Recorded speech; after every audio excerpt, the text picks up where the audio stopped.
in Lancashire on Castle Moor.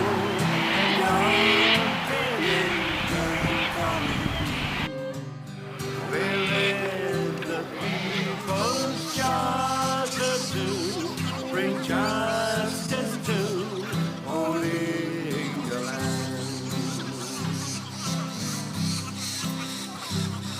It made us all to think upon the rights of a working man, to work his trade for a living wage in any honest way he can. I knew the discontentment, so with my family, we bought the passage out to this colony. We came to the diggings down by Forest Creek. They held a monster meeting at the shepherd's hut. We came to make a stand. Justice for the mining man. For £3 cannot be found to pay this license fee. Something good may come when we come together. Something sings in the heart when we talk of unity. We are not apart when we all speak together. Freedom by democracy, hope for you and me. Remember, union is strength. Though a single twig be broken, we shall tie ourselves together in a bundle that will hold. They shall hear our voice, and it will not be token, for such a voice can never be denied.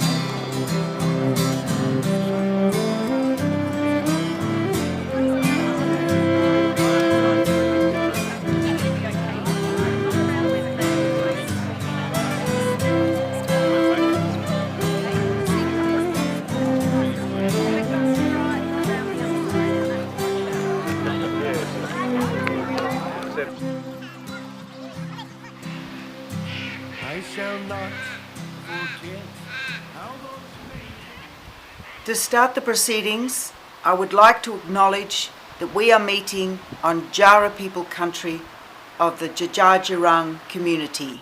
We acknowledge that their forebearers are the traditional owners of the area we are on and have been custodians for many centuries and have performed age-old ceremonies of celebration, initiation and renewal.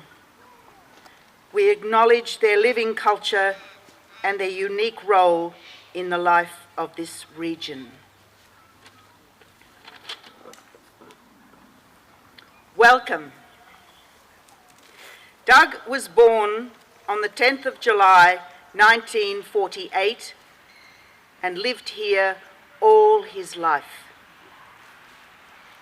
He died suddenly on the 24th of February 2015. His descendants came to the area in 1851 during the gold rush. He stood for the Greens in the seat of Bendigo in 1996 federal election and was a founding member of the Friends of the Box Ironbark Forests in 1997. Doug was passionate about the environment and local history. He led many wonderful bushwalks and was an elder and mentor to young artists and environmentalists. To talk on Doug's life, I invite Jan Wazitsky,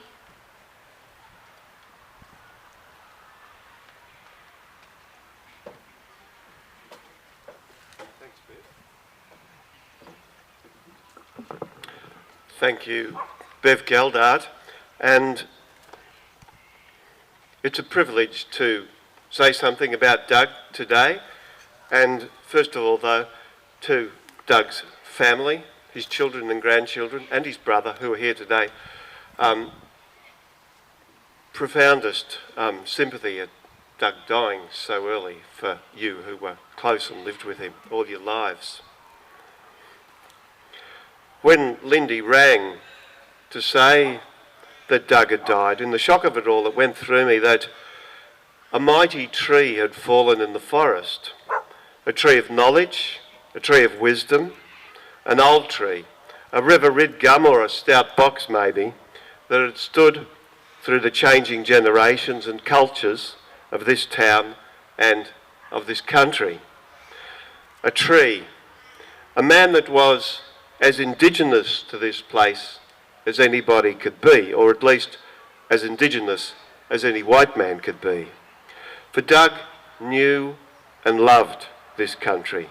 He walked it, he thought about it, he observed its changing, he loved and nurtured it.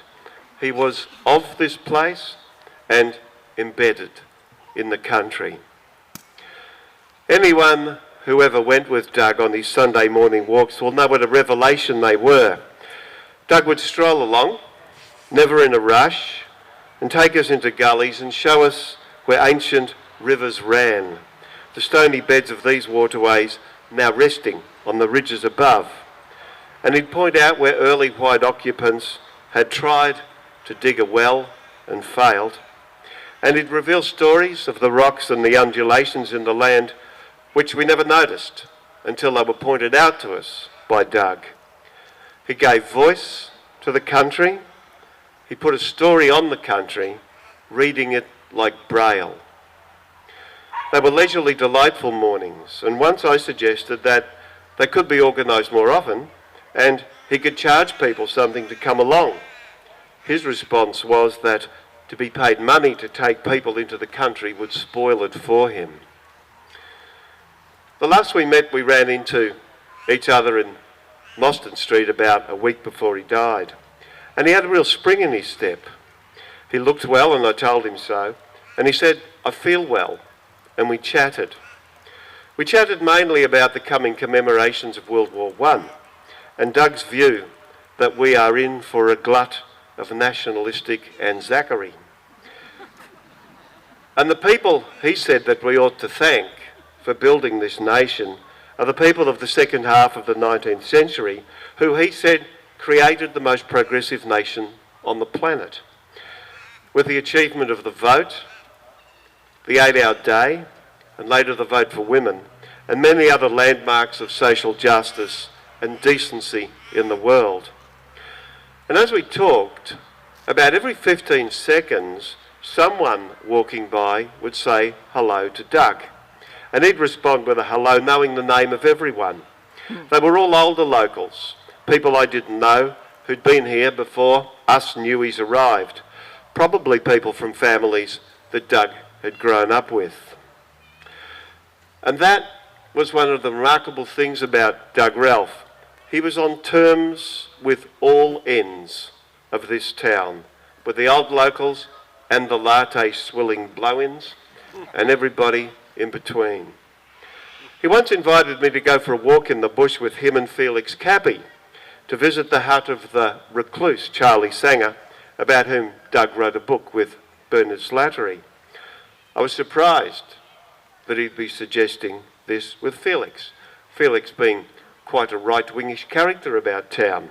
And Doug said, "Yeah, I know, but I grew up with Felix. I know him. He just needs to be loved." Apart from that, they shared a passion for history of the place, but most importantly, Doug had a detailed understanding of the supposed divide between the old and the new in this community. And he had no time for the us and them mentality. Doug knew the old ways of this town, with memories of camping out in the bush in a woodcutter's camp with his father, and he remembered how every tree for miles around was cut down to feed the fires at the foundry. And he also observed how the land was regenerating, now to the stage where it was, he said, thinning out again, allowing trees to grow big once more. The son of a woodcutter, who was now a greenie, who never knocked what his father did. He accepted that those were different times. I expected to see him the Sunday before last, the talk by Bill Gammage about how Aborigines, with complex and subtle use of fire, had made this country into a parkland that the white graziers and their sheep just walked into. Gammage's book, The Biggest Nation on Earth, How Aborigines Made Australia, is a revelation to us all. Yet, in a conversation I recorded with Doug in 2007, when I listened back to it, there he was, talking about how this country was when the first white people walked into it, how it was a parkland. And so he was onto this all on his own, just from knowing and sitting in the land and from his reading. And he had a vast knowledge of the history. On radio we'd talk about sustainability and how about in his young days the whole district was sustainable, how all the food was grown locally, and he knew who grew what and where. And he'd smile, a chagrined smile, at the occasional latte swirling blow-in who thought that food sustainability was a new idea. So many times Doug would come up with information about the history of the place that only one born and living here can know. And many of these facts and stories you'd hear from no one else. It was all there in his mind. Not a lot of it was written down, I believe. And now this tree of knowledge has gone and taken many stories with him. But he left many behind for us to remember, so write them down, folks, before we forget. Some of the information, like who grew the food, was important, and other pieces were seminal. I remember when there was that big fight over whether or not to build a swimming pool on the Western Reserve. And I said to Doug that I didn't quite understand the passion for what I thought was a bit of a desultory piece of turf. And I didn't understand why some people were calling it sacred ground. And Doug informed me that the great attachment to the Western Reserve was because that's where half of the old townspeople lost their virginity. I did, he said. And he explained that back then, the part of the reserve that bordered the creek was a lot more bushy. Doug Ralph was also the father of the modern monster meeting celebrations. Along with Robin and Nia, Doug brought the story of the monster meeting of 1851 to us today. He was front and centre of the first reenactment in 1995, which was also a fair dinkum, noisy protest against the government's usurping of the elected councillors and replacing them with professional commissioners. He saw the link to the gold rush when the government commissioners ran this town like a police state. And for the past 20 years, Doug was the heart and the soul of those monster meeting celebrations, celebrating how the diggers struck a blow for democracy and won. But he also recognised that the gold diggers wrought destruction on the land. In his research, he'd find the dissenting voice in the paper, the fellow who wrote a poem decrying the diggers' disregard of the Djadjurrung people and their fate. And he was amazed that all of the gold that was ever found here would fit in a wheelbarrow. Not that the wheelbarrow would ever move again. He talks about all of this on the YouTube interviews called the Monster Meeting Interviews, and there's a half an hour of Doug, gentle, considered and forthright. He was a top researcher. On a regular basis, an email would arrive from Doug with a new discovery, a song from the Gold Rush, an account of another monster meeting after the first one, or the mention of the monster meeting in an obscure newspaper from 1946. These emails would be perfunctory, most often without any hello at all, just simply a link, and you click through to find out what they were about. And the stuff we used to find was amazing. And Marjorie Theobald, a seriously good historian, once said that if she could pay a researcher, it would be Doug. When Lindy rang, she said that Doug's wish was that he be buried inside a tree on his property. Now that's an image to contemplate. It would have to be a large tree with a substantial opening in the trunk, something like for a canoe. And to get him in there, he'd have to be curled up somewhat, back resting against the internal core of the tree, the light filtering in to illuminate his bushy face and that boyish smile in his eyes, resting.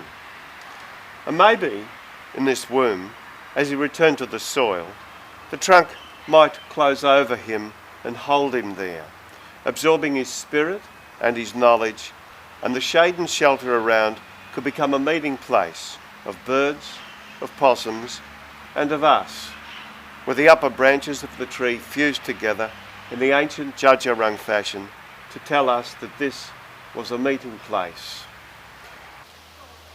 Doug Ralph was a tree of the old stock, with the fresh sap of progressive ideas running in his veins.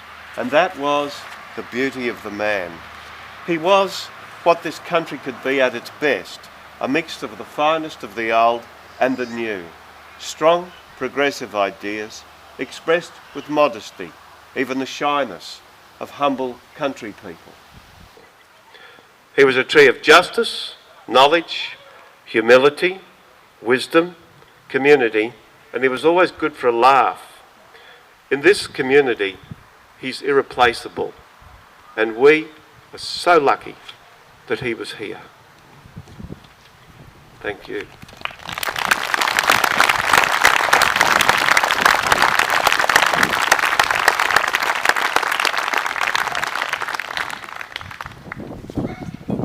Thanks, Jan. I'm sure we'll hear many more stories. Well, I'm just going to read a piece now from that book that Jan mentioned, Vagabond, the story of Charles Sanger, that was written by Bernard and Deirdre Slattery and Doug. And Bernard wrote this little introduction. Doug loved teasing out clues in the bush, reconstructing lives out of a pile of rocks, speculating about what anonymous hero had made a mark in some obscure corner. He believed these modest strugglers were every bit as important as famous public figures, and maybe more interesting as well. The bush was a place of natural wonders, but it was also a monument to those who'd made their lives in it, starting with the Aborigines. And that's why Bernard says, I picked this passage from the book. Another reason that it is centred on one of Doug's favourite places, Columbine Creek in the Friars Forest. Charles Sanger's grave in the Friars Town Cemetery is a substantial but simple one, and the gravestone reads, in memory of Charles E. Sanger, 1879 to 1953. The graves of his brother Herbert and nephew Leonard and their wives are nearby. On the other side of the cemetery is a large memorial to his mother and father, his two soldier brothers, and his younger brother Robert. William MacDonald speaks of this scene with the fascination many locals have experienced about Sanger. He found his last resting place in the quiet seclusion of the Friars Town Cemetery, set in a broad gully lined with the beloved gum trees he must have communed with in his self-isolation. As the moon rises in the east at the head of the gully and the shadow shafts of light penetrate the darkness, waking the rare boobook owl that frequents the scene, the spirit of Charles Sanger doubtless breaks the stillness with the mournful and eerie sound so peculiar and never to be forgotten by those who have communed with this human personality. A few kilometres away, Hunter's Track is a pleasant dirt road marking the boundary of the Castlemaine Diggings National Heritage Park and the Friars State Forest. It winds its way along Slater's Creek, through bush that can be spectacular with wildflowers in a good season. As it approaches Columbine Creek, a flat near the track marks the site of one of Charles Sanger's vegetable gardens, once a palisaded affair which, according to Ray Bradfield, Sanger took over from a person called the Frenchman, of whom nothing else is known. A few hundred metres along Hunter's Track, a diversion to the right takes you to a clearing where a mud and stone chimney is all that remains of the hut where Sanger lived for so much of his later life. The dam is on the downhill side, and numerous races and mining works testify to thousands of hours of hard work. On the other side of the Loddon River, in the Castlemaine Diggings National Heritage Park, the Great Dividing Trail passes two ruins of huts said by locals to have been regularly maintained and used by Sanger. One is just south of Sebastopol Creek. The other, in Brown's Gully, is called Hunt's Hut, after the goldfields entrepreneur who originally occupied it. Similar evidence of extensive gold workings abounds in these areas. All of this is perhaps a more eloquent testament than the gravestone to the life of the elusive Sanger.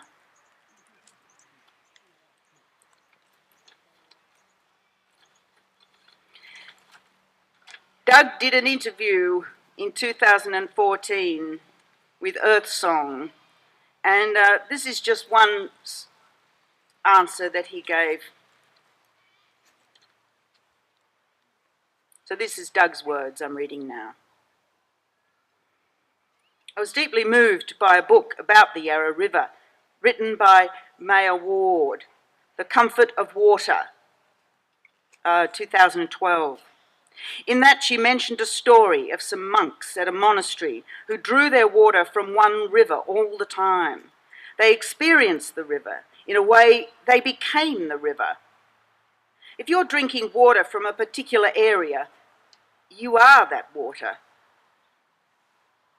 You are the food of the area. Aboriginal people understood that. You just become part of the land.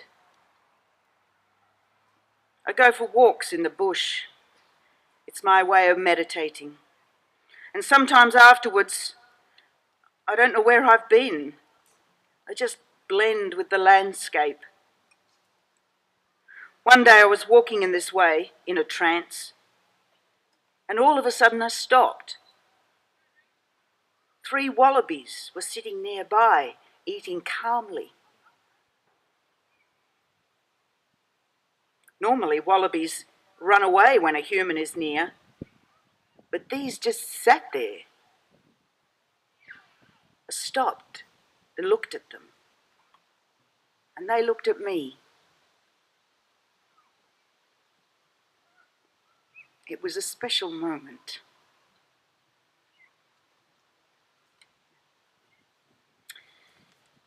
Now that's enough of me for now. We're going to begin the talks from you, the community, on Doug. And I think the first name on our list is Phil and Mari. If you'd like to step up here, that would be good.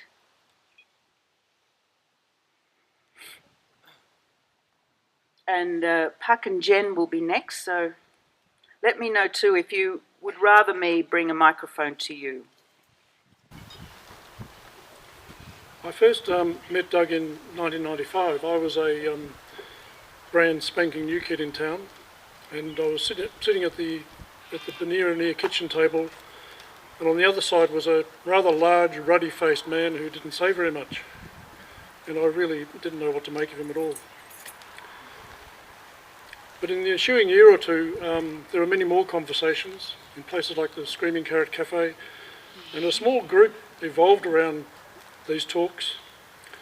And eventually, given that the government was running an inquiry into how to manage public land in this whole region, and the clear agenda here was the protection of the gold heritage and the whole mining heritage, the group was fairly keen to also give very clear protection to the natural areas, and Doug was very much part of that thing. In fact, so much part of it, it became very clear that as we formed the Friends of the Box Ironbark Forests, Doug was the founding president and long-time president of that organisation, which I believe now has something like 170 members and still growing. It's a very, very, very wonderful organisation. The amazing thing about Doug is the way he campaigned, or campaign's not really the word for it, but it's the word that I use because it's where I come from, but he wasn't so much interested in making brochures or doing all those sort of things. He just talked to everybody. He just wandered around town and just had conversations with everybody he met. He understood where they were coming from, and he heard what they were going to say, and he had his say, and he put them in touch with other people. And gradually the whole mood of the town somehow or other changed, and you have really, he was really part of that whole process where people saw now gold mining not as the heroic story, which it actually is, but also the enormous impacts that it had on the natural areas in central Victoria, and continues to have. And he sees this whole process that we're still in this process of long-time healing. He was kind and he was careful, and he listened to people, and he learnt from people, and he also learnt from the bush itself. And he would always take a long time to make up his mind about anything. And it was a remarkable quality. There are so many things, ways that he had an impact. I just really want to mention one, and if anybody's been finds themselves driving down to Melbourne, as you cross where the freeway now bypasses Taradale, you'll cross the Taradale-Medcalf Road. Shortly afterwards, you'll come to a hole between the two freeways with some gum trees sticking up. That's a wildlife corridor between two bits of bush. There was on the right a very lovely bit of bush on private land, which the freeway would go straight through.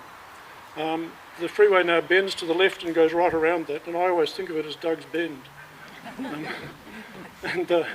It was a small, if you like, well, it was not small, it was big, but he did it in his own quiet way, just by talking to people, getting other people to come along to make submissions and to really help the freeway people understand what that means.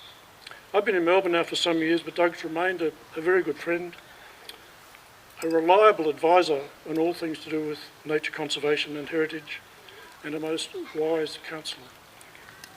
There you go.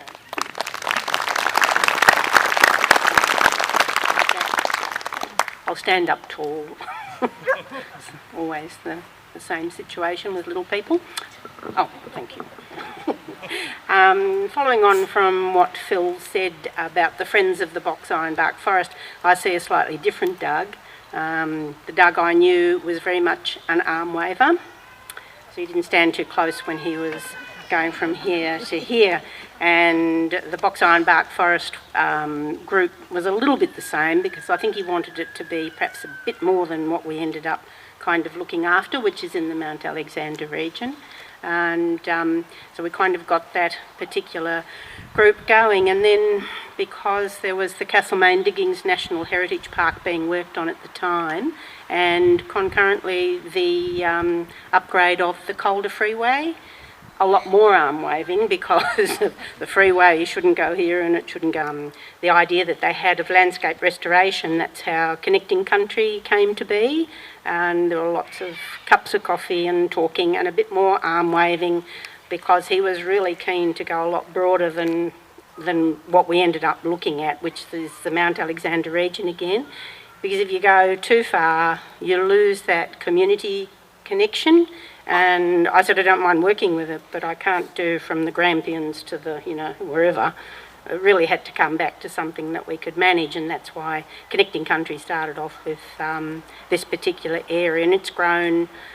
He was the president of that too, so he started things off, arm wave, let's do this. Started off as a president, and then when it got going, he'd go off and do something else, which is exactly what he did with this. So with Connecting Country, things had got a little bit hectic because we'd received a fairly large grant from the federal government. I couldn't tell you how many noughts on the end of it, and it was worrying him a little bit, and his blood pressure was going up, and I said, don't worry, it's not worth it. We're volunteers, we'll give the money back, and we'll just go off and do what we enjoy doing. So he resigned the next day from that particular position, and I said, what happens now? And he said, well, you can go and do it. So I went and did that part again after the arm waving. So he was, to me, one of the best arm wavers I've seen. Started things off, got them going. Again, with the Friends of the Box Ironbark Forest, it has continued because the aim of the group is the centre of it, and it's what was Doug's vision was. So there's no hidden agendas, this is what we do. People come on board.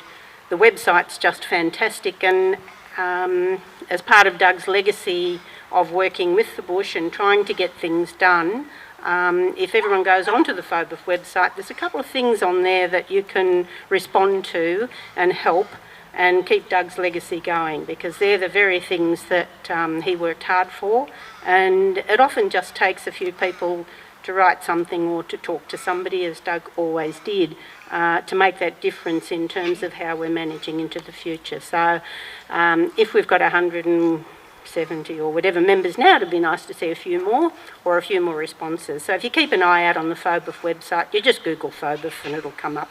And similar with Connecting Country, and you'll get an idea of from a local perspective what Doug's contribution was to this area. So after working with him for 20 years, I did get a bit cross. I just thought he might have been around a bit longer to enjoy all the things that are happening at the moment. So yeah, a bit cross with him at the moment.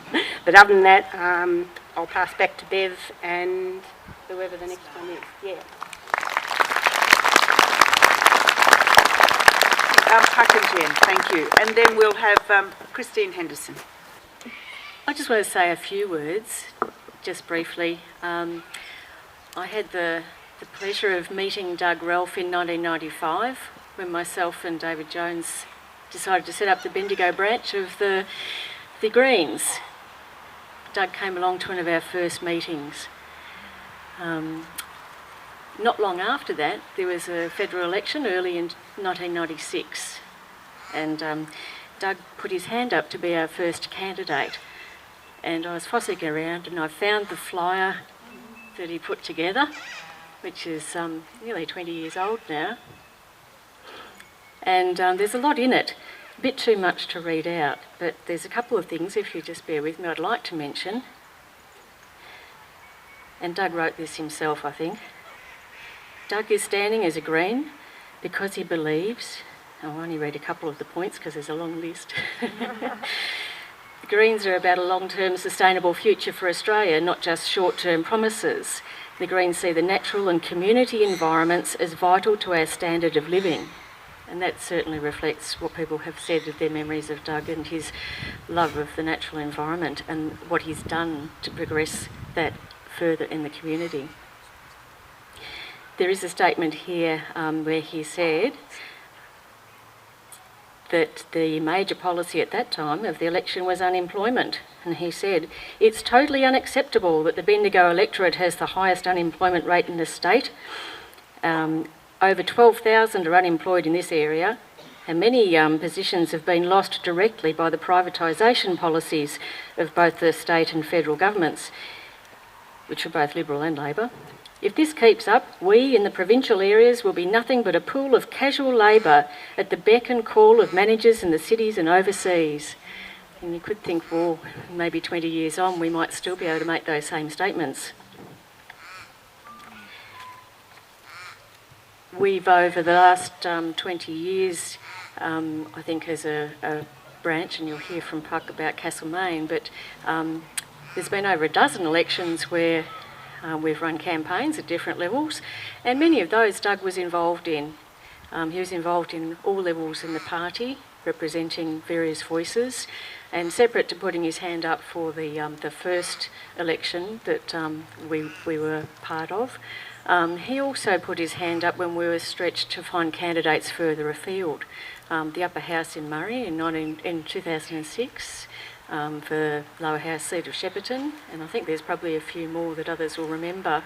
Doug had a great generosity of spirit, and he supported that with his actions. I'd just like to mention one memory that I do have of Doug, and it was in 1995. It was on my front lawn. Myself and David Jones and Doug were there talking about how he'd go about campaigning in Bendigo. And he was standing on a chair and he said, I want to practice a speech, speaking in public. And so he was up there holding forth and speaking from the heart. And I thought, well, that's terrific. He's got a great future in being able to do that. And I think everyone will agree that that's exactly what he's done. So thanks very much, Doug, for your contribution to our community and our environment and the planet.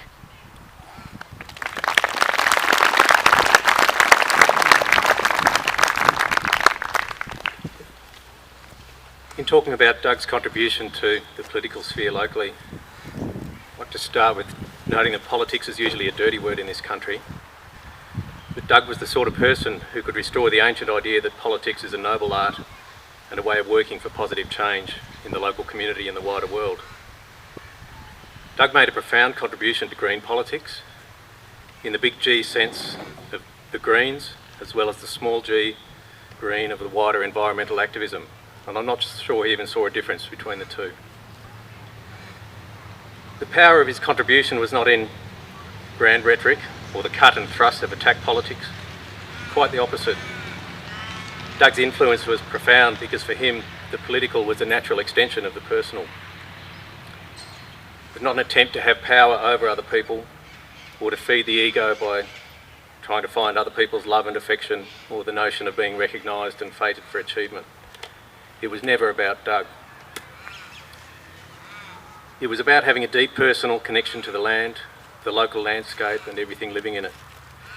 About recognising the enormous damage wrought on that landscape by our forebears, who managed to trash it in their hunt for gold and other extractive livelihoods. About realising that it was time to repair the damage and saying, well, if not me, then who?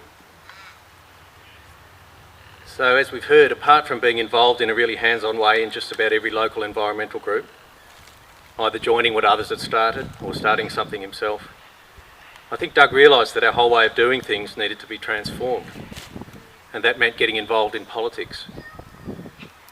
I think for Doug this meant political action grew from love of the land and the bush and people in a very natural way, like planting a seed and watching it grow. So he was there at the foundation of the local Greens branch. He attended endless meetings, locally and regionally, and at State Council, which is probably not his favourite thing to be doing when he could have been out in the bush. And he ran in all sorts of unwinnable contests just to give people a chance to vote for the environment. He nurtured that green seedling and watched it grow. I never heard Doug being preachy about it. Sometimes we Greens can be a bit like evangelical Christians, constantly telling people their ways are wrong and they need to change if salvation is to be found. It kind of pisses people off, because it's not only negative at heart, it's condescending. I'm on the right path and you need to change to be like me. It puts barriers up. But the great gift of Doug's way of doing things was that he wasn't a blow-in like some of us, trying to impose inner city values on locals. Doug had a way of making it about us, about all of us, needing to make things better. He didn't really need to talk about the need to live a low-impact, ethical, carbon-positive, less consumer-orientated kind of life. He just did it. And he let his own way of living simply speak a simple message to others. And his integrity, his willingness to walk the talk, disarmed people and won them over. And if humility really means from the earth, from the humus, I think I've never met a more genuinely humble man than Doug. And his work did grow and bear fruit over time. 10 years on from that original Greens meeting in Bendigo, the first Green was elected to a local council anywhere in regional Victoria, right here in Mount Alexander. Doug was instrumental in that. Now another 10 years on, The Greens, big G and small g, are entrenched in local government here, not to mention the multiple state MPs and 3 federal representatives from Victoria that Doug's work contributed to. And some of us who've been elected to various roles may have been the face of Green local politics for a time, but Doug was the heart and soul of it the whole time, and that doesn't change with his passing. Doug did get a bit cranky sometimes with the endless processes and mechanics of party politics, and with what he saw as some of the city-centric views that could dominate State Council. I remember him coming back from a meeting in Melbourne once, complaining about an extended debate on the merits of a policy he described as park benches for vagrants. And then after all those years of campaigning for a national park for the Box Ironbark Forests of central Victoria, he was exasperated another time that somebody from Brunswick or somewhere who'd never ventured beyond the Zone 1 tram system had asked him, "What's a box ironbark tree look like?" I never heard him spout forth about Gaia hypothesis, but I do remember him saying that we don't need to work hard to save the planet through tree planting and the like. If we just leave it alone, keep the feral rabbits and feral cats and maybe the feral humans off it, the local landscape has a remarkable capacity to recover by itself over time. His great ability to quietly observe the natural world meant he could work with nature, whether it be to grow beautiful food, with his deep local knowledge of seasons and natural rhythms, or to be a great gleaner with an intimate knowledge of every accessible fruit tree in the district and when it would be laden with ripe fruit.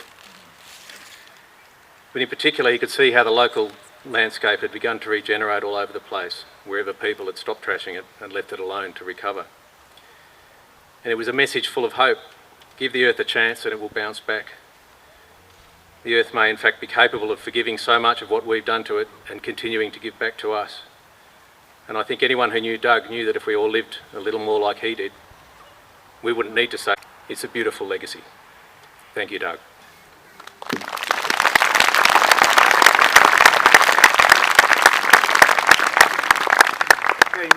Yeah, fantastic. It's a real privilege to be here and hearing the stories about Doug from people who spend a lot more time with him than I ever did. First time I heard about Doug, he was trying to stop us cutting wood in the forest. Hang on, who's this bloke? What's his campaign? Yeah, well, I came around, didn't I? You know, okay. And so I eventually aligned myself with Friends of the Box Ironbark Forest, but it took a while. I mean, come on, we need wood. And I guess the greatest honour that Doug bestowed upon me was to be my scrutineer at the last election for a local government. So he told me that I was not quite green, I was getting there. So it was a great honour. I could tell more stories, but I just felt moved to sing a song, which is a strange thing for a politician to do. So I get it terribly wrong, you'll have to forgive me, but I'm not just a politician. And I've got this song which came to me soon after I heard about Doug. It's one that was one of those great songs from that movie, Oh Brother, Where Art Thou? It's called I'll Fly Away. Some people might know it. I hope you do, because I really want you to help me sing along it. And Jan's playing me. I hope he's in the right key. Some bright morning, when this life is over, I'll fly away to a land on God's celestial shore. I'll fly away. Here we go. I'll fly away, oh glory. I'll fly away in the morning when I die. Hallelujah, by and by. I'll fly away. When the shadows of this life have flown, I'll fly away. Like a bird through prison bars have flown, I'll fly away. I'll fly away, oh glory. I'll fly away in the morning when I die.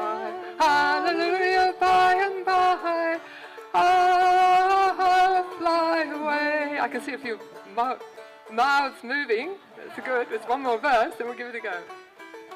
If I can remember it. Just a few more weary days and then I'll fly away to a land where joy will never end. I'll fly away.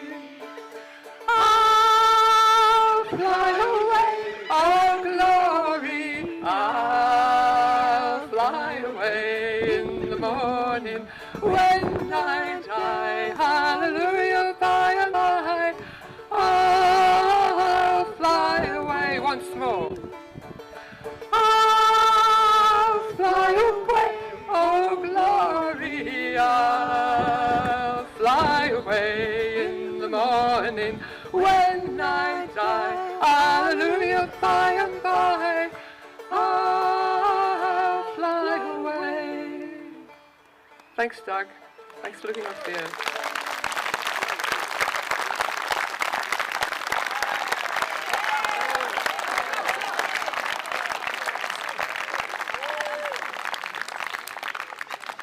Sarah.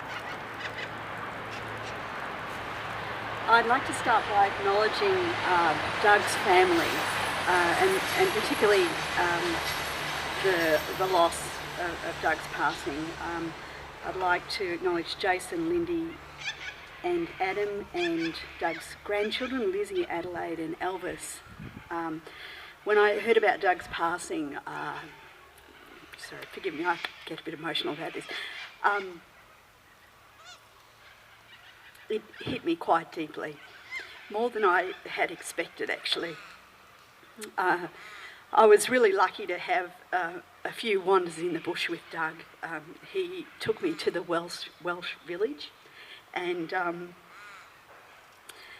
we had great debates about whether it should be called the Welsh village. He made sure that I didn't fall down any mine shafts as we went walking, and he also pointed out to me where Major Mitchell's party traversed the landscape.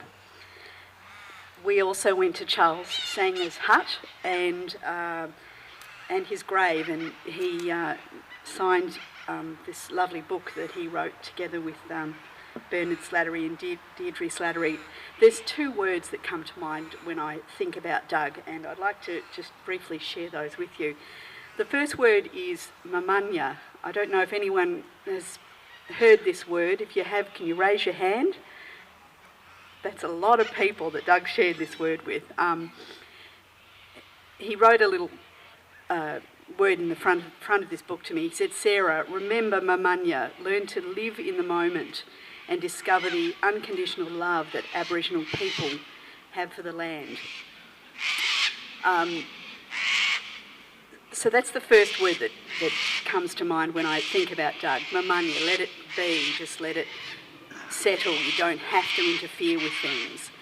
The earth will restore itself if you just sort of get out of the way.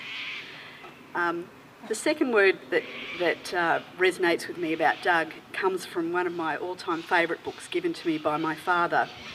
It's Leo Ralston's The Joys of Yiddish.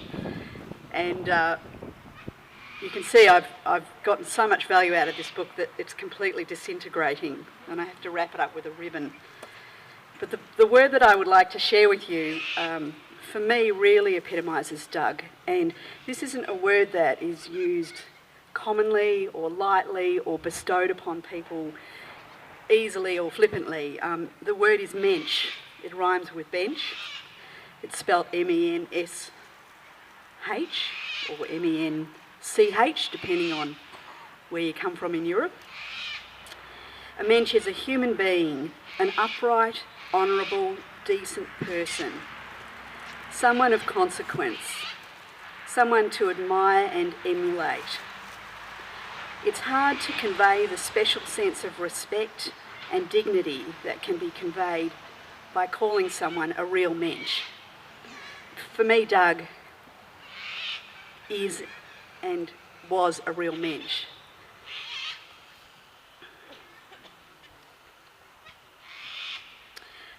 in my wanderings with him, he really taught me how to see the bush in a way that I hadn't seen it before, particularly with light. He encouraged me to look at light through leaves and light around trees, and really brought that alive for me. He had a profound respect for the landscape, for Aboriginal people and culture, and when I think back on my short time with Doug, I'm very moved to have had that opportunity to spend that time with him. So for me, Doug was the very best of men. He was a true mensch. He was kind and decent, a lover of local history and landscapes, and a valued friend. I will miss Doug and remember him fondly. Doug, may your memory be a blessing for all who knew and loved you.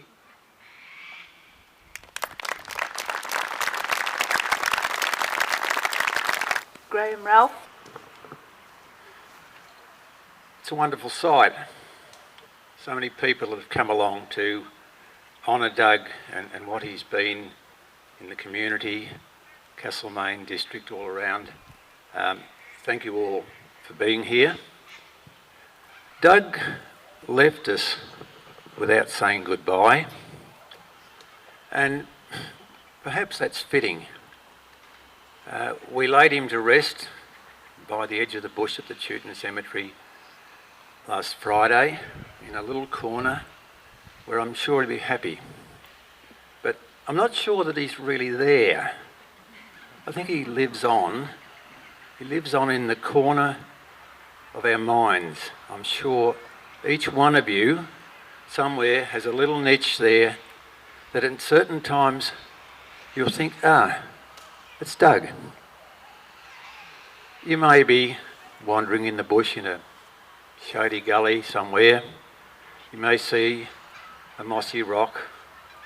You may see a patch of old man's beard. Does anybody know what old man's beard is? It's a fuzzy sort of lichen moss that grows on dead wood and sort of reminds you a little bit of Doug's fuzzy hair and fuzzy beard that he had in later times. My recollection of Doug is a different one to most of you because you all have known him for a long time as an adult.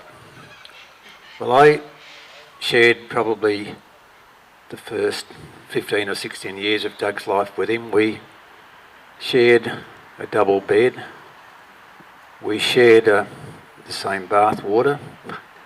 We lived and grew up in Golden Point. We spent a lot of time in Golden Point. It was our playground. We're probably isolated in it to some extent. We were little country bush kids and we went to Castlemaine once a week to do our shopping.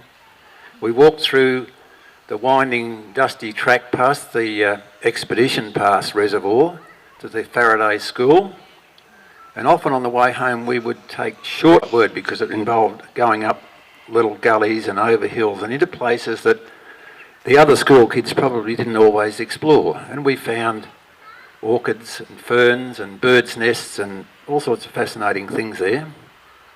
We spent a lot of the summer swimming in Forest Creek, in a waterhole that we had there where we fought with the yabbies and leeches and anything else that came our way. We played amongst some ruins up near the old Nimrod mine, and you've heard earlier that it became known as the Welsh Village. Well, it was just a fascinating playground for us and we loved it. Doug was brother to in the family. He was a brother, he was a loving son. He became a husband, a father, an uncle, a grandfather, and each of those relationships are very special. Our own children would often send me an email or a text message to say, hey, look what Doug's put on Facebook this week. And there might be an amazing photograph of a reflection in a puddle or a yellow robin sitting on a nest. And I think these are the things that we will see, you will see, as you spend your time roaming the countryside here, there'll be things like that, and that will be Doug talking to you, still showing you what there is to see. As I said, I remember him mostly as a child. We went our separate ways when he was basically a teenager. We have a photograph that was on the photo board that's not here today, and I'm sorry I didn't bring a copy. A photo of Doug and a friend sitting at the Chewton tennis court. Doug was wearing a black shirt with a white t-shirt underneath. He had this rocker style haircut. And one of our daughters, Tanya, said, James Dean, Doug Ralph, James Dean. And if any of you remember James Dean was a film star, but he starred in a film called Rebel Without a Cause. And that's probably what he was when he was 15 or 16, but as he grew and became more involved in politics and the environment, he certainly found his cause. He found many causes and he pursued them with a passion that few of us could really perhaps maintain, but he did that. And he's left his legacy.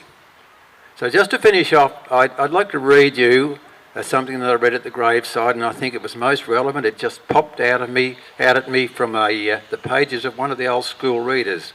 And it was written by an author called Mary Grant Bruce. And I think she wrote some books about a place called Billabong, and there was various other stories that she wrote back last century. But I think she knew that there was a fellow called Doug Ralph coming along, and she's written something that I'd like to read to you now, which I'm sure is extremely relevant. It's called A Lover of the Bush. All through his life, he kept his heart unchanged within him, the simple, honest heart of a little child. And ever, throughout his life, the bush called to him, and he heard it. Day after day, he would wander through the deep fern-grown gullies and over the ridges crowned with musk and hazel, seeing that much that most men never see, harming nothing, loving all. The bush talked to him as it talks to only those who know and love it, those to whom every stone, every tree, every rustle tells its own story. The birds and other animals come about him fearlessly. There was something in the grave, happy face that told them that he was their friend. So he would live for many days, and it seemed to him that every day taught him more of the great lessons that nature holds for those who have the understanding to read her right. He would watch the dawn creep over the treetops, tinging the tender greens with a strange rosy flush that turned every hanging dewdrop into a flawless gem, seeing, as he lay, the night animals wander past him on their way to rest, while those of the day rose up to greet him with 100 voices.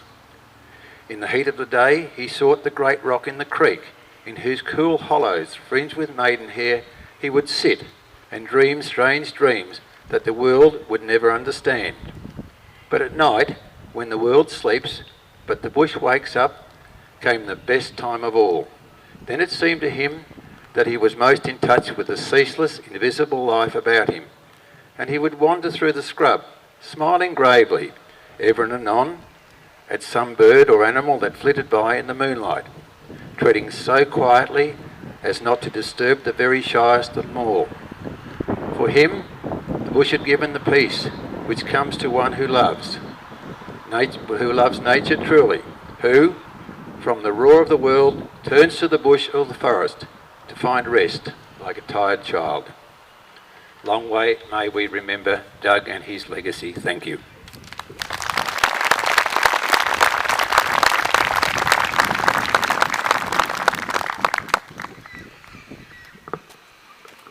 George Broadway, and then Judy Tregear, last but not least Morgan. Thanks, Graham, for that resume of Doug's early life. I thought this afternoon you're going to hear so much about Doug's later life and his work in the bush and so forth. I thought it would be appropriate if somebody came along and told you a little bit about some of Doug's early life when he was an Apexian in the Castlemaine Apex Club. So my friendship with Doug goes back some 40 odd years. Apex, is a young men's service club, and one of the rules is when you turn 40, you retire. They didn't want old fellas hanging around saying, oh, you can't do that, it won't work. So out you went. I've been retired from Apex for over 40 years, so it's something like perhaps 45 since I first met Doug, and our friendship began at that point. In those days, Doug was a slim youth, beardless, and a very keen Apexian. We used to raise money for various causes. Remember one of which was buying an ambulance for the St John's Ambulance Brigade. We used to do it by means of a spinning wheel and a toy train, which we used to take to various functions. But our regular money spinner was a collection of waste paper. And in that respect, the Apex Club was one of the earliest recyclers in this district. We would put a notice in the paper, and kind people would bundle up all their newspapers and put them out on the nature strip, and then we would come around with our whatever vehicles we had and collect them. I actually bought myself a ute in those days from another Apexian who was a used car salesman, so that I could join more fully in the waste paper collection. In the early days, we used to deposit our paper at the back of the market, down the far corner near Victory Park. We used to bring it up the ramp at the rear, and when we had enough waste paper, we'd bale it up, and we'd load it out through the side door, directly onto Barney McMahon's truck, and he would take it away to the paper mills for the recycling, and then sometimes later we would get a cheque. After the market was closed because it was deemed unsafe for the public, we moved down to the Apex club rooms down in Cunnock Street, which had been the old band hall, and there we used to pile up the paper down there. Now, my recollection of Doug in those early days was as a very keen and very regular attendant at all our working bees. And that's really what I've come here to say. Just hearing people speak today reminded me of when Doug stood as a Greens candidate in the district, and he was actually a really beautiful public speaker. His speeches were eloquent and direct and generous and very inclusive, always very inclusive and very specific, full of local knowledge. But I'm one of the many people who really enjoyed running into Doug down the street or at meetings or at peace vigils or going on bushwalks with him. And many of us have gone on bushwalks partly because Doug was leading that particular walk and sure to take us off the track and through some wild part we'd never been before. I went on the recent bird count walk to Columbine Creek, and it was partly because I knew Doug was leading that walk that I went. And he said to us actually that that area is one of the most untouched and pristine left in this whole district, and had some very big trees there. So it's a really beautiful and special place. Anyway, I think that one of the reasons Doug was such a great walk leader was because he spent his childhood here. He was a child in this district, and I reckon that's really important. It makes for a person who loves the land to really get to know it in a very, very intimate and beautiful way. The last time I saw Doug was at the funeral of a mutual friend, Yvonne Wales, and Doug and I walked away from the graveside together out at Chewton Bush Cemetery, and we stopped, and Doug said to me, "Oh, I feel like I know just about everybody in this place. My grandfather's over there, my great-uncle's over there, so-and-so's up there, and now at least his body is out there in Mother Earth."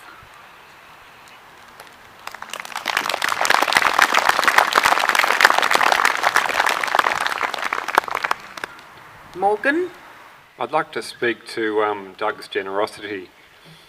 When I first arrived here about 12 years ago, one of my earliest memories is meeting Doug and having coffee with him in a cafe and talking about a bush project that I wanted to do. And soon after that, we were walking out in the bush together and we were sitting on Pulpit Rock.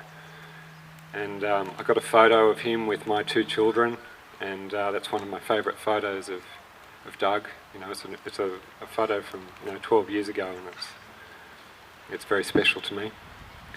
And over the years, I've been working on various projects with Doug, and we became good friends. And I was complaining about how, as a young family, you just can't get a mortgage, and the bank won't give you any money. And he goes, "Well, I've got a pile of building materials and a block next to my mud brick house. Why don't you build a house there?"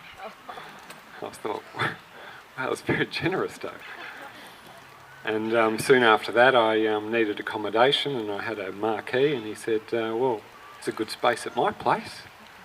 And for a whole year, I lived in a marquee next to Doug's dam, and I remember him telling a story about the redfin in his dam and how he was out there fishing one day, and these women were there, and one of the women was topless and fishing in the dam and reeled in this redfin. I thought, what a fantastic image and memory that he had of that. He told me several times, this topless woman reeling in this redfin. So I became really interested in fishing for redfin in his dam, and we caught fish and grilled them by the dam. And I'd been living there for about a year with my kids, and met him at the Fee Broadway Theatre, sat next to him, and I went over to him and I said, "Oh, what do you reckon people think about 2 bachelors living together out there in the bush?"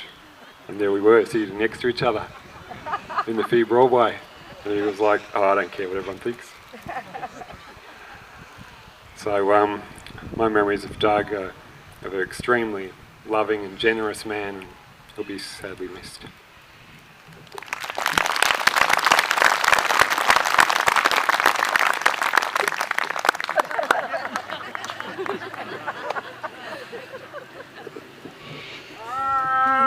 I think now Liz. So Liz, how tall are you, Liz? Oh yeah. And then Eliza Tree, and if anyone else wants to speak, well, now's your opportunity. During the height of the poker machine debate, when the Maryborough Highland Society was trying to set up a poker machine venue here in Castlemaine, it was a huge campaign.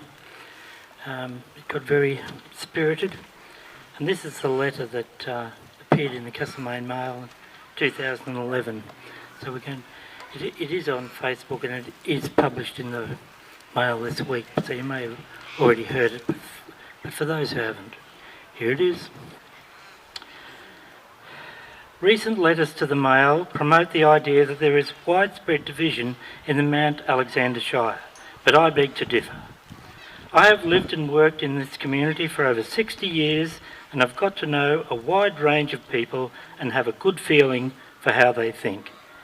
Our Shire is a very desirable place to live, and many young families are moving here to raise their families because of the happy and welcoming attitude they find.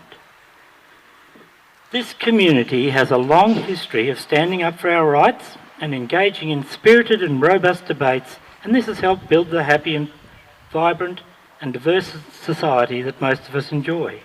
On the issue of more poker machines, I have never seen such a united effort to defeat this proposal, with over 70% of residents, 30 church and community groups, over 70 businesses, and the whole of the medical professionals opposed. There's no doubt in my mind on what the majority of people don't want for Castlemaine. It is unfortunate that in recent years a minority group has emerged that has made its mission to attack anyone who speaks out and exercises their democratic right to object to projects. This tiny handful of people who claim to be speaking for the silent majority are well known for their attacks on the arts, environment groups and the Greens, and have abused councillors and staff and anyone who doesn't fit their way of thinking. When the motives of this group are challenged, they claim victim status and say it is them that are being vilified. It's time for the decent people who live in this shire to say enough is enough for this miserable and mean-spirited minority and tell them we won't tolerate their bad behaviour any longer. Thanks, Doug. Goodbye, Doug.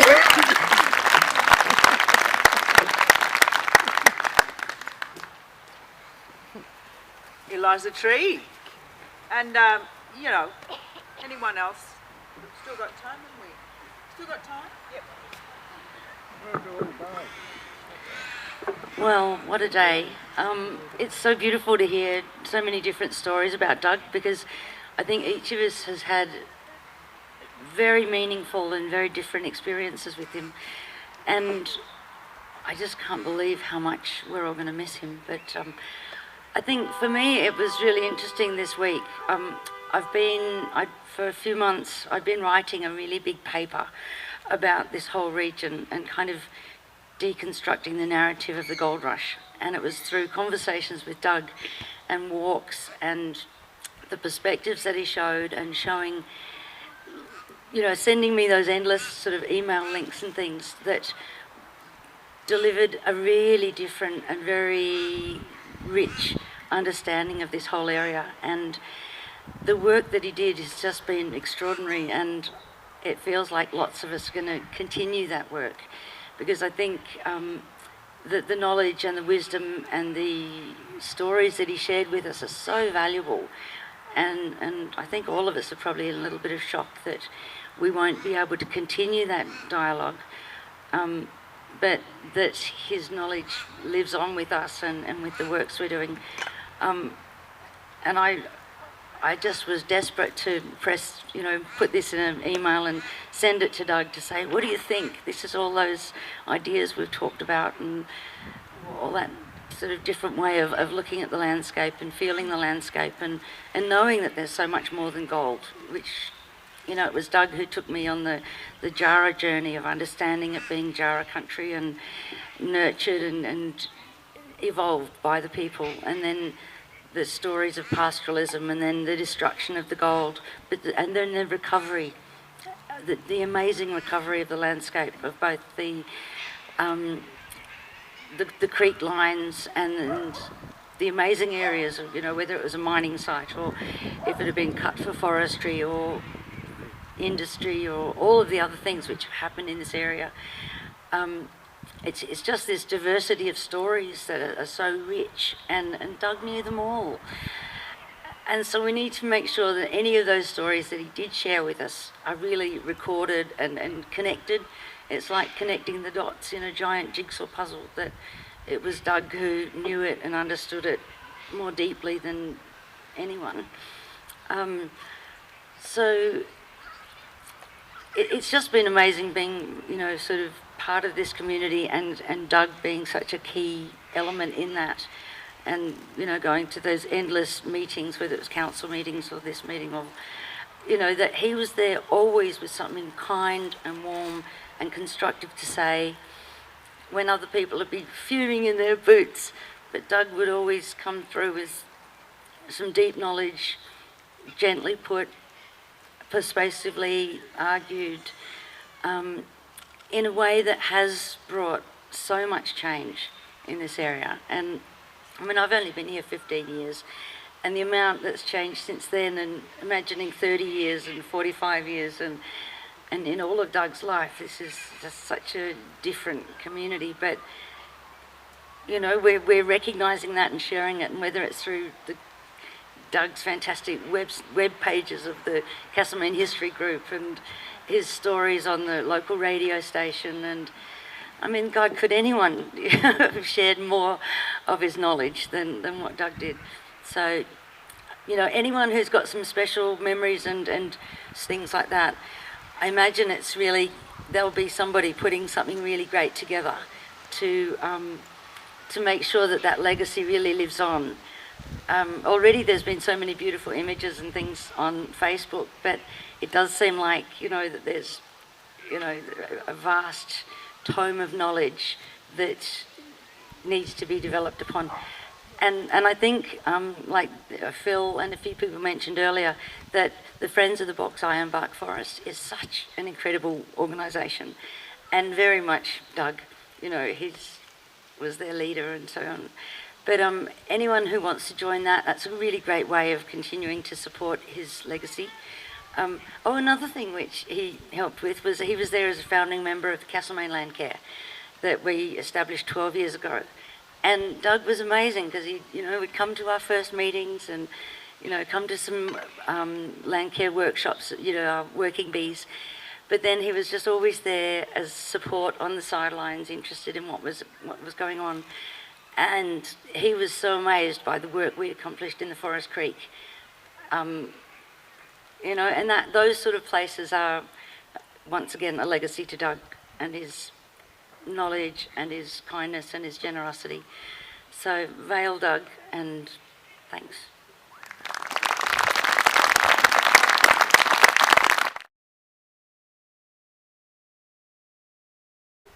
Is there anyone else who'd like to come up to the microphone, share their experience of Doug? More than welcome.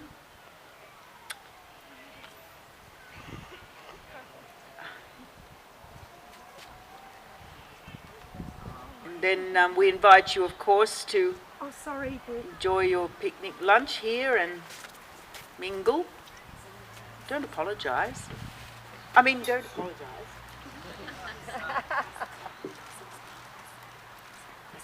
Feskedal. Okay. Chewin? Okay. This is very short, but it's very cute, and I want to tell you that I'm a performing arts teacher. I met Doug through really just teaching his grandson, Elvis, and he enjoyed the songs that I might sing about solar energy or whatever with the children, and that's our very simple connection, really. And I wish I'd done many of the things you clearly have done with him. However, I was helping a little tiny bit with a performance that South School in Shooton got a grant for, to put a musical production for children on about the history of the Forest Creek. And Thais, who can't be here today because she's studying in New Zealand, and Joseph, who can't be here today because he's in Port Fairy, asked me to drive Doug up to the Capitol Theatre in Bendigo where the performance was going to be held. And I happily did that. And we were sitting together and the lights went down and the entire beautiful building of the Capitol Theatre went dark, and this beautiful, soft, powerfully wise voice started to talk about the Fascagale. Thank you, I can never say it. Even when I read it, I can't say it. And he just was, had been pre-recorded, unbeknownst to him. This was going to be used as the opening of the production, and he was just talking to little children, about this lovely animal and how it was returning to the Forest Creek because we had been working on regenerating the Forest Creek. And so he gasped, and he sort of held my arm for a second, and he said, "Oh, that's me." I said, "Yeah, it is. Didn't you know?" And he said, "No, I had no idea." And for about the next 2 months, every time we passed each other in the street, he just said to me, "I can't tell you how much that made me so happy." Aww. And I said, "Yeah, I'm beginning to believe you." So I just think that's a nice thing to know, that at least that really, really was a big joy to him in the last few months. Okay, thank you.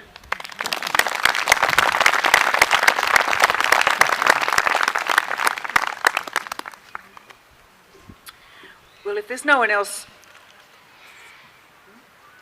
The hugs. The best hugs. Oh, Tina would like to remember Doug for the best hugs.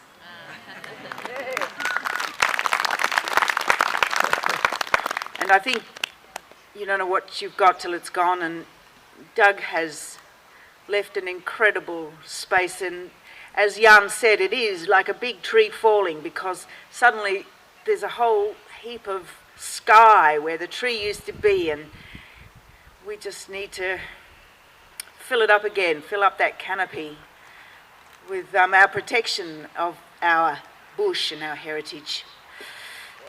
I'd like to thank everyone for coming today and sharing this special time with a friend to all of us. I'd like to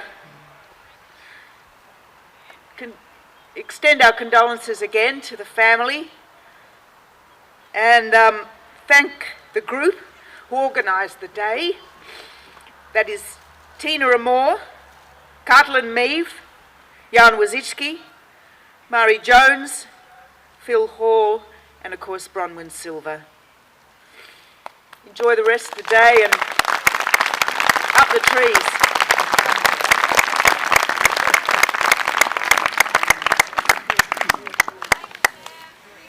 Thanks, Bev.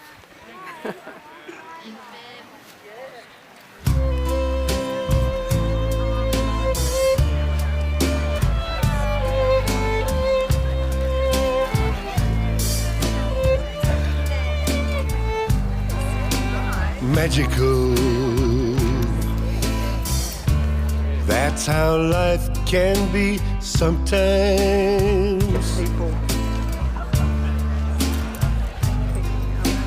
Tragical.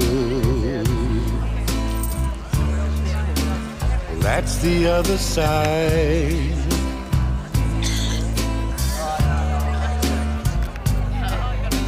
Logical seems to be the expectation. I'll take magical. That's the train I wanna ride. Sometimes it's hard to see. It seems invisible. Sometimes we see the world through eyes of sorrow. I cannot see the magic now, so I will look for a vision. My heart is wounded by so many blows.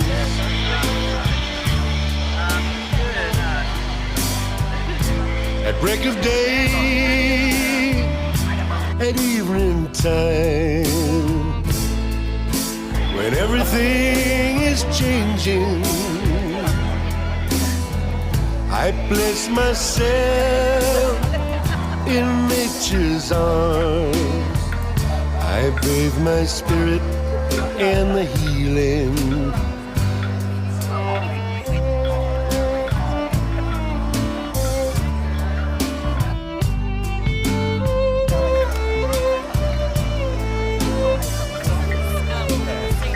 I'm trying to find a song.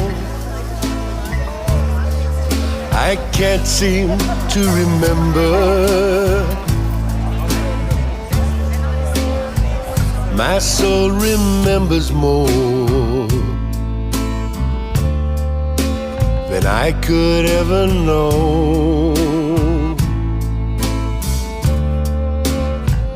I see a bird in flight,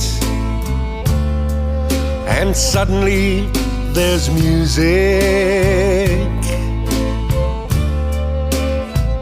and it sounds magical, gracious and divine.